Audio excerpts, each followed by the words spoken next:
28 फरवरी को जब अमेरिका और इजराइल ने ईरान पर हमला किया, उस दिन से लेकर आज तक लगातार बार बार अमेरिका एक ही दुहाई दे रहा है, और उससे पहले इजराइल भी कहता रहा है, और वो ये कि ईरान न्यूक्लियर बम बनाने जा रहा था।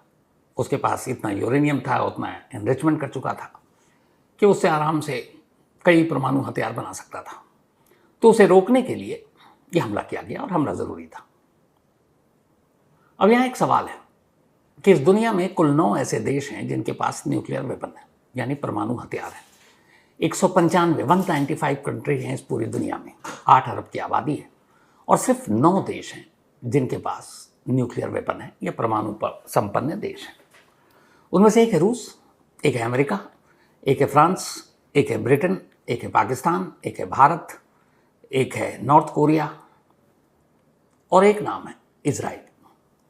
पर क्या आपको मालूम है कि 9 में से 8 देशों के बारे में तो एलानिया है कि इन सभी के पास न्यूक्लियर वेपन है, न्यूक्लियर हथियार है, इन्होंने कब कब न्यूक्लियर टेस्ट किया, ये दुनिया भी, पूरी दुनिया को इसकी जानकारी है। इन 9 में से इकलौता इजराइल ऐसा देश है जिसने आज तक इस बात की कंफर्मेशन नहीं की कि उसके पास न्यूक्लियर वेपन है, और ना ही इस बात से इनकार किया कि उसके पास नहीं है। यानी उसने ना कहा ना हाँ। आज तक इजराइल नहीं मानता कि उसके पास परमाणु बम है या वो परमाणु संपन्न देश है, लेकिन जब पूछा जाता है तो वो सीधा कहता है कि मैं ना भी कहूँगा और मैं हाँ भी कहूँगा, मतलब कुछ नहीं कहूँगा। तो 9 में से इकलौता देश इजराइल जिसने कभी नहीं माना कि उसके पास परमाणु संपन्न देश है। लेकिन दुनिया भर की जो खुफिया एजेंसियाँ और सारी रिपोर्ट हो रही है, अब तो ओपन है कि इस वक्त इजराइल के पास 90 to 200, 90 से लेकर 200 न्यूक्लियर वॉर्स या न्यूक्लियर वेपन है। ऐसी क्या बात है कि इजराइल नहीं कहता कि मेरे पास न्यूक्लियर वेपन है? जो न्यूक्लियर संपन्न देश हैं वो तो बड़े गर्व से, फख्र से कहते हैं कि हाँ भाई। क्यों? क्योंकि उसके अड़ोसी पड़ोसी डरेंगे कि भाई के पास परमाणु बम है, क्यों पंगा लेना। तो होते हुए भी इजराइल क्यों इनकार कर रहा है, और बाकी के 8 देशों ने कभी इनकार क्यों नहीं किया? चाहे वो भारत हो, पाकिस्तान हो, रूस हो, ब्रिटेन हो, फ्रांस हो, चीन हो, अमेरिका हो, कभी नहीं इनकार किया। सभी कहते हैं। और इन सभी ने कब कब टेस्ट किया न्यूक्लियर का, वो भी दुनिया को पता होता है, क्योंकि टेस्ट ऐसा नहीं आप बंद कमरे में कर दोगे। जब टेस्ट करते हैं तो एक भूकंप सा आता है उस पूरे एरिया में, इसकी ताकत इतनी होती है। तो इजराइल ने ऐसा क्यों किया? और उससे भी बड़ा सवाल ये है कि जिस ईरान पर अमेरिका हमले कर रहा है ये कहकर कि ईरान तुम न्यूक्लियर वेपन नहीं बना सकते, जब इजराइल न्यूक्लियर वेपन बना रहा था तब अमेरिका कहाँ था, और तब अमेरिका खामोश क्यों था, और तब अमेरिका ने इजराइल को क्यों नहीं रोका, और इजराइल को न्यूक्लियर बम बनाने में किसने मदद की? तो पेश है पूरी कहानी। 1948 में जब इजराइल का जन्म हुआ, उसके जन्म की पूरी कहानी आपको सुना चुका हूं। तब मिस्टर गुरियन इजराइल के पहले प्राइम मिनिस्टर थे। उन्हें पता था कि हम अरब देशों से घिरे हुए हैं, और जिस तरीके से इजराइल बना उसको लेकर आगे भी लड़ाई झगड़ा चलता रहेगा। तो 48 वो दौर था जब पहली बार अमेरिका ने न्यूक्लियर टेस्ट किया था मैनहट्टन प्रोजेक्ट के तहत। और कुछ साल पहले फिल्म आई थी ओपनहाइमर, जो इस प्रोजेक्ट के चीफ थे, जिनके दिमाग की उपज थी वो एटम बम। 48 में बना, और फिर कुछ वक्त के बाद ही सेकेंड वर्ल्ड वॉर के दौरान जापान के हिरोशिमा और नागासाकी पर अमेरिका ने टेस्ट के लिए उन दोनों बमों को गिरा दिया, लाखों लोग मारे गए। ये सब हम सब जानते हैं। ओपनहाइमर एक जू थे, एक यहूदी।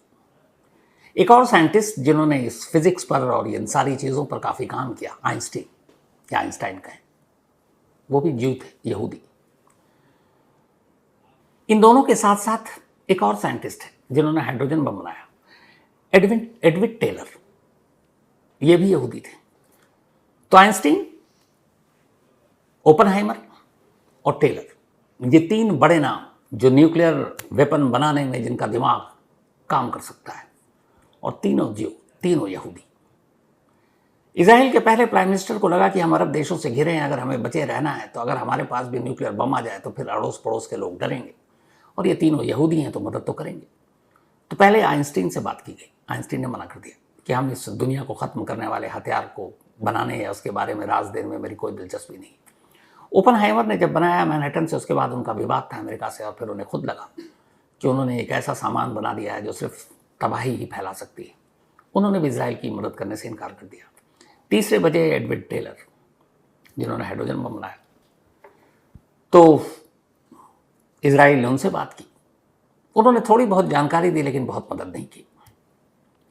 लेकिन गुरियन जो पहले प्राइम मिनिस्टर थे इजराइल के, उनकी जिद थी कि इजराइल को न्यूक्लियर संपन्न देश होना चाहिए। अब वो लगे रहे, धीरे धीरे इस पर काम शुरू हो गया, लेकिन अब उसके लिए जो ज़रूरी मटेरियल है, यूरेनियम, प्लूटोनियम और बाकी भी सारी चीज़ें कहाँ से लाए। इत्तेफाक से जब हम अमेरिका परमाणु परीक्षण कर रहा था तब इजराइल के कुछ साइंटिस्ट भी उस मैनहट्टन प्रोजेक्ट के आसपास मौजूद थे। थोड़ी बहुत जानकारी थी लेकिन इतनी नहीं कि वो अपने बलबूते पर बना दें। गुरियन लगे रहे।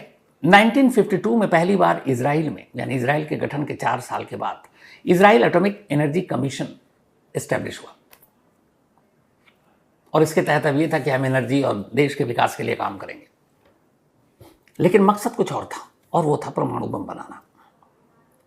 गुरियन लगे रहे, लोगों से बातचीत होती रही, और तभी फ्रांस अचानक इजराइल के लिए एक तरह से देवता बनकर सामने आया। उसने इजराइल से कहा कि हम तुम्हारी मदद करेंगे, हम तुम्हें यूरेनियम देंगे, हम तुम्हें प्लूटोनियम देंगे, हम तुम्हें बाकी के राज देंगे।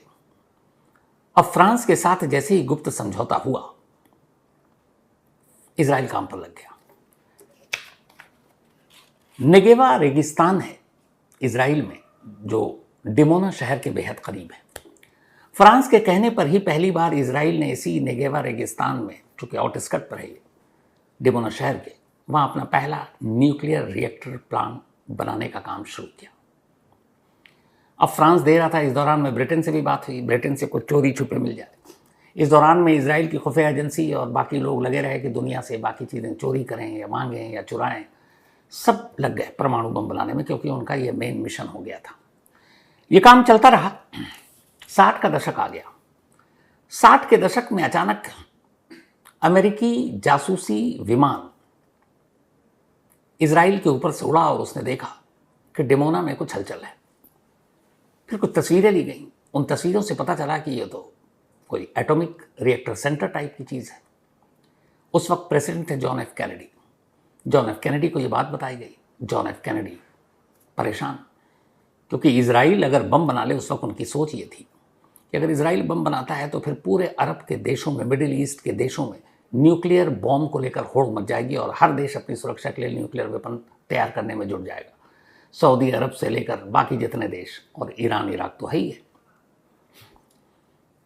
तो मिडिल ईस्ट पूरा न्यूक्लियर होड़ में न लग जाए, इसलिए जॉन एफ कैनेडी ने यह तय किया कि इजराइल को न्यूक्लियर बॉम्ब बनाने से रोकना होगा।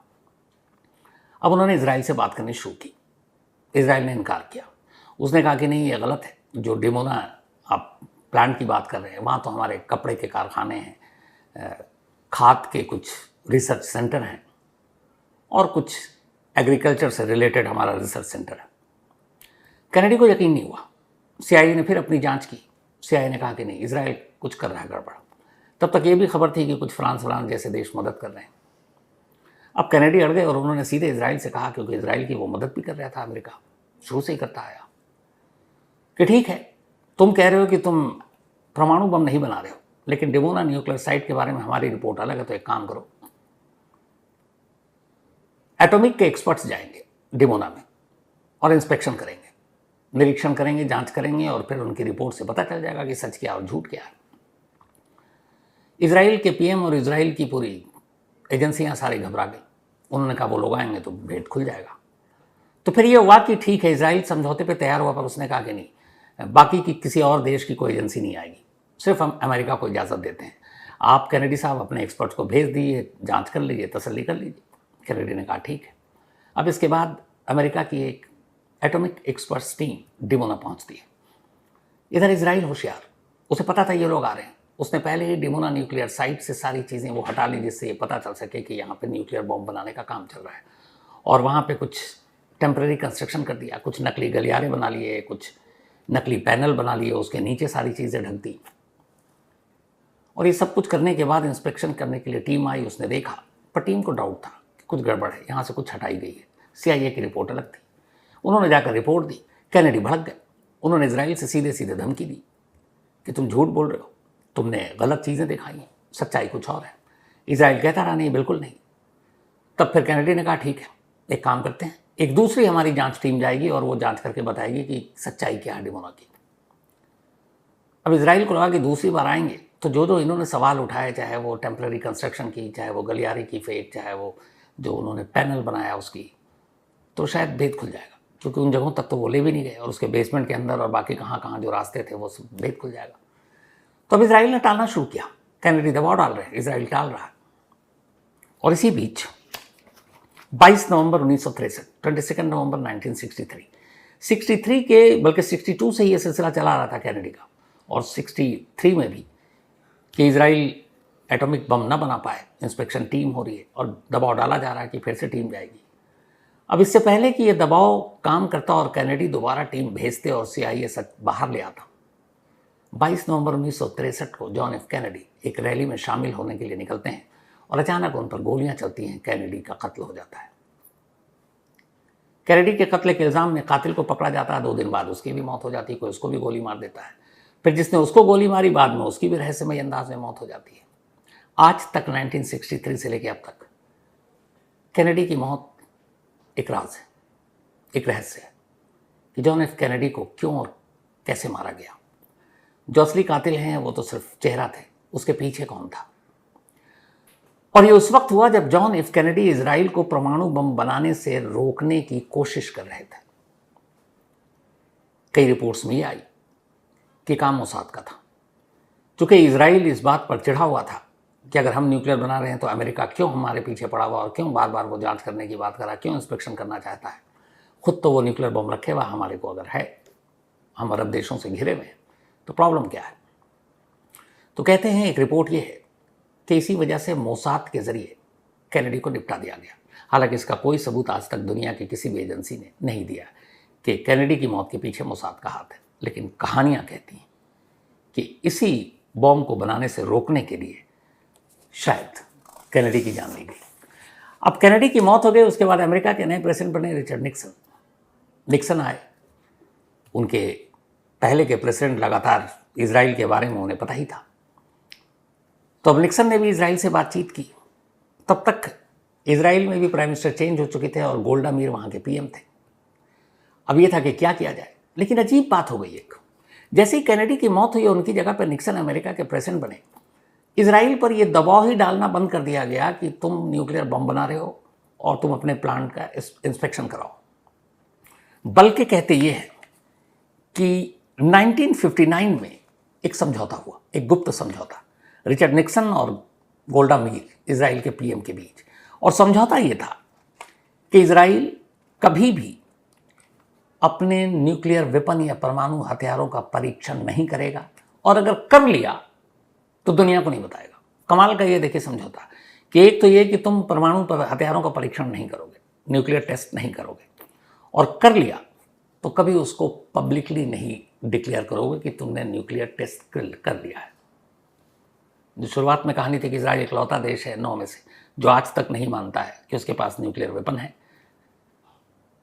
मानता भी नहीं है और इनकार भी नहीं करता है। तो ये दोनों चीज़ें। अब 1959 के समझौते को ध्यान से सुनिए कि समझौता ये था कि अगर तुमने टेस्ट कर भी लिया तो कभी पब्लिकली एक्सेप्ट नहीं करोगे, नहीं मानोगे कि तुमने किया है।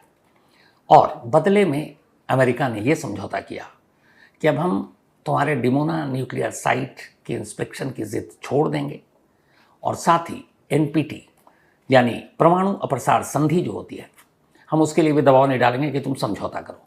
अगर NPT साइन हो जाता है परमाणु अप्रसार संधि, तो उसका मतलब ये होता है कि फिर जो एजेंसी हैं, एटॉमिक रिसर्च एजेंसी, उनके पास पावर है कि वो जाकर आपके यहाँ तलाशी लें, आपके इंस्पेक्शन करें।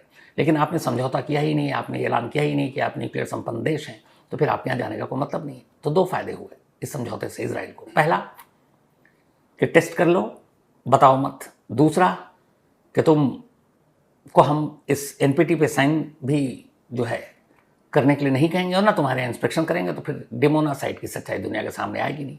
और वही हुआ। उसके बाद कभी इजराइल पर किसी ने दबाव नहीं डाला कि तुम परमाणु बम बना रहे हो, तुम्हारे इंस्पेक्शन करना है, तुम्हारा यूरेनियम चेक करना है, जैसे अभी ईरान में हो रहा है कि 400 किलो यूरेनियम है, 60% शुद्ध हो चुका है, इतना बम बन जाएगा, 80% में इतना बन जाएगा। 1959 के समझौते के बाद कभी किसी ने इजराइल से पूछा ही नहीं कि तुम्हारे पास कितना यूरेनियम है, कितना शुद्ध करने के लिए, कितना बिजली बनाने और मेडिकल के लिए ज़रूरी है, और कितना बम बनाने के लिए ज़रूरी है। अब इजराइल एकदम एक खुला खेल था। फ्रांस की मदद थी, ब्रिटेन की मदद थी, मोसाद ने और कई देशों से न्यूक्लियर के राज चुराए, काम चलता रहा। और उसके बाद दुनिया में आज भी ये कंफर्म नहीं है कि इजराइल पहली बार कब न्यूक्लियर संपन्न देश बना, लेकिन कहते हैं जो ज़्यादातर एक्सपर्ट्स हैं एटॉमिक के, उनकी रिपोर्ट है वर्ल्ड वाइड। 1979 में दक्षिण हिंद महासागर में एक ज़बरदस्त परमाणु विस्फोट हुआ था 1979 में।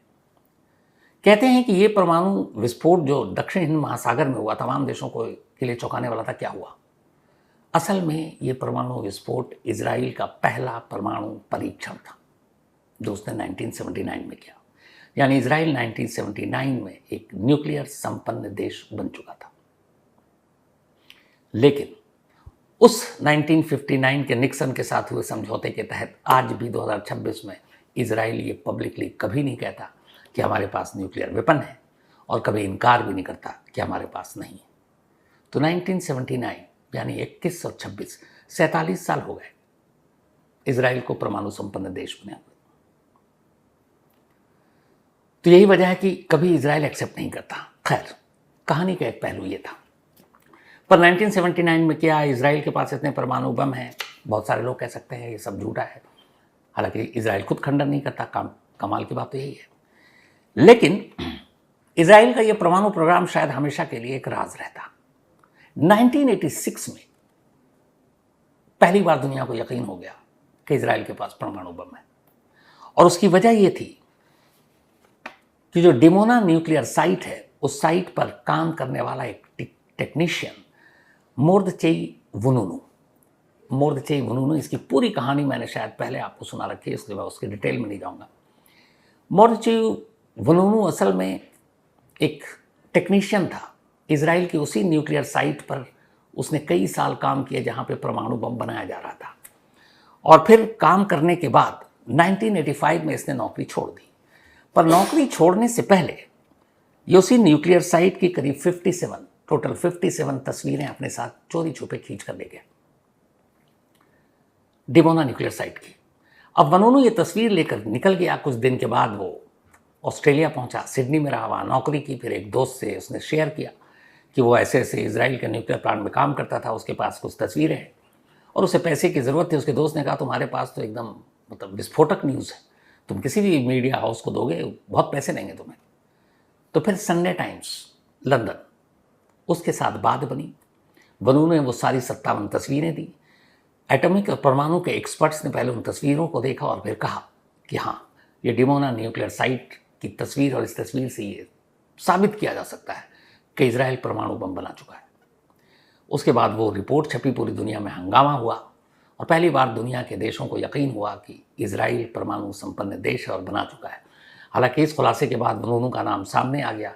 फिर मोसाद की एक लड़की जासूस पहुंचती है लंदन, उसको अपने प्यार के जाल में फांसती है, फिर उसे अपने साथ वहाँ से निकाल कर इटली ले जाती, क्योंकि लंदन में उसको गिरफ्तार या पकड़ सकती नहीं थी। इटली ले जाने के बाद उसे बेहोश करती है। फिर एक स्पीड बोट से उसे इटली से इजराइल ले जाया जाता है। इजराइल में उसके ऊपर जासूसी और देशद्रोह का मुकदमा चलता है। 18 साल की सज़ा सुनाई जाती है। 18 साल की सज़ा काटने के बाद 2004 में वनुनु रिहा भी हो जाता है, लेकिन इजराइल उस पर अभी भी कड़ी निगरानी रखता है। इजराइल छोड़कर किसी और देश में जाने की उसको इजाज़त नहीं है। तो अब भी वो वहीं है, बट न मीडिया मिल सकती है, ना वो बातें कर सकता है। लेकिन वो वनुनु था जिसने इस दुनिया में पहली बार बताया सबूत और एविडेंस के साथ कि इजराइल एक परमाणु संपन्न देश है।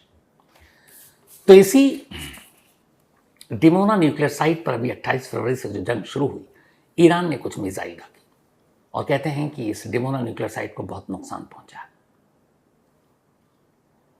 तो अब वापस फिर उसी सवाल पर आते हैं कि अगर जॉन एफ कैनेडी को यह लगता था कि इजराइल परमाणु बम बना लेगा तो पूरे मिडिल ईस्ट या अरब के देशों में हड़कंप मच जाएगा और होड़ मच जाएगी, तो फिर सवाल यह है कि कैनेडी के बाद निक्सन ने कैसे ये समझौता किया, और निक्सन ने कैसे छूट दे दी इजराइल को एटम बम बनाने या परमाणु बम बनाने में।